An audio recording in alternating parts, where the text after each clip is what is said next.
A driver was delivering a load of steel beams to a job site.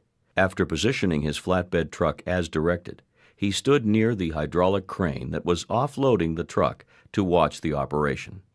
The company operating the crane had secured the area using vehicles and 2 strategically placed workers to keep out unauthorized personnel. However, no barricades were in place to stop workers from coming within the crane's swing radius. The driver was allowed to stay in the secured area because he was a friend and knew the operator. Before the unloading began, the driver moved closer to the crane, now within range of the crane's swing radius and out of the line of sight of the crane operator. Suddenly, the crane operator began moving the crane, positioning it for the offloading operation. Within seconds, the truck driver was crushed between the crane's counterweight and the right rear outrigger. He died later that day from serious injuries to his chest and internal organs. Let's look at the events leading up to this tragic incident and see how it could have been prevented. This worksite did not have the necessary controls in place to protect workers.